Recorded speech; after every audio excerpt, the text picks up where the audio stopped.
আমাদের 13তম ব্যাচের 2207 জন তারা হাইকোর্টে রিট করে হাইকোর্টে রিটের আলোকে তাদের মাননীয় চেয়ারম্যান সাহেব এনটিআরসির চেয়ারম্যান সাহেব তাদের নিয়োগ দেন 2207 জনকে। তখন আমরা বাকি যারা ছিলাম ওই ব্যাচেরই 13 ব্যাচেরই একই পরিপত্রে যারা ছিলাম তারা মাননীয় চেয়ারম্যান স্যারকে বলেছিলাম যে স্যার 2207 জন যেহেতু রিট করছে তাদের নিয়োগ দিয়েছেন তাহলে একই ব্যাচের আপনি সবাইকেই দিয়ে দিতেন, আমরা কি আবার রিট করবো কিনা, রিট করে আসতে গিয়ে হবে কিনা। তখন চেয়ারম্যান স্যার বলছিলেন যে না, কোনো রিট করতে হবে না, যেহেতু 2207 জন নিয়োগ পেয়েছে তোমরাও সবাই নিয়োগ পাবা। সেই আশার আলোকে আমরা ছিলাম, তার কথার উপরে ডিপেন্ড করে আমরা এতদিন ওয়েট করছিলাম। পরবর্তীতে যখন দেখছি সে নিয়োগ দিচ্ছে না, আমরা আবার হাইকোর্টে রিট করি এবং হাইকোর্টে রিট করে আমরা হাইকোর্টে রায় পাই এবং অ্যাপিলেট ডিভিশনেও আমরা রায় পাই, তারপরও আমাদের নিয়োগ দিচ্ছে না। শিক্ষা মন্ত্রণালয়ের যে এনটিএসসির মাধ্যমে পঞ্চম বিজ্ঞপ্তি প্রকাশ হয়েছে সেখানে 98,000 পদ শূন্য রয়েছে, মাত্র পূরণ হয়েছে প্রায় 20,000। আমাদের একটাই দাবি, এখনও 80,000 পদ শূন্য রয়েছে। আমরা 13 এবং 14তম শূন্য পদের বিপরীতে যেহেতু পরীক্ষা দিয়ে উত্তীর্ণ হয়েছি এবং আমাদেরকে নিয়োগ দিবে বলেছে সার্কুলারে লেখা ছিল।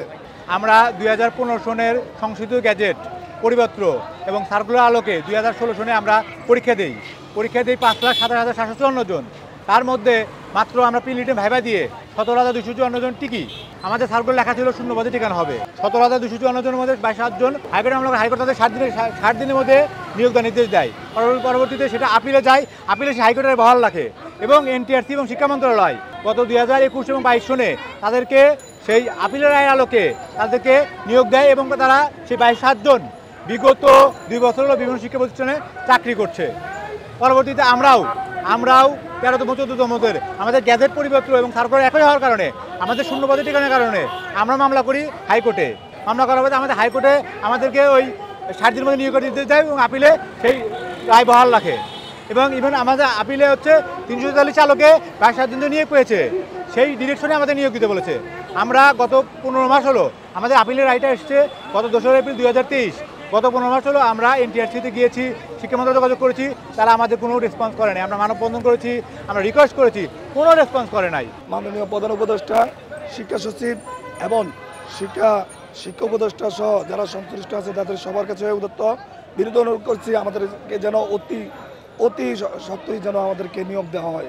এখন আমাদের শুধু একটাই দাবি, 2207 জন যেহেতু হাইকোর্টের রায়ের আলোকে আমাদের ব্যাচে নিয়োগ পেয়েছে, ওই রায়ের আলোকেই আইনের প্রতি শ্রদ্ধা রেখে আমাদের যেন নিয়োগের ব্যবস্থা করা হয়। যতক্ষণ না পর্যন্ত আমাদের নিয়োগের ব্যবস্থা না করবে ততক্ষণ পর্যন্ত আমরা আমাদের শান্তিপূর্ণ আন্দোলন চালিয়ে যাব, কর্মসূচি চালিয়ে যাব।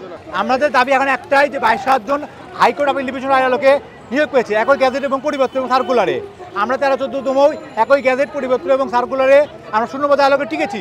আমরা সেই 16 সিপির বাস্তবায়ন চাই, সেই আপিল ডিভিশন রায় বাস্তবায়ন চাই। আজকে আমাদের 5 জন প্রতিনিধি শিক্ষা উপদেষ্টার সঙ্গে দেখা করতে গিয়েছেন। আমরা চাইব শিক্ষা উপদেষ্টা আপিল ডিভিশনের রায়কে সম্মান জানিয়ে 16টা সিপির আলোকে আমাদের যে 3000 জন পিটিশনার আছে সেটা আজকের মধ্যে তিনি গ্যাজেট আকারে রায় বাস্তবায়ন করবেন এবং গ্যাজেট আকারে আমাদেরকে নিয়োগ দিবেন।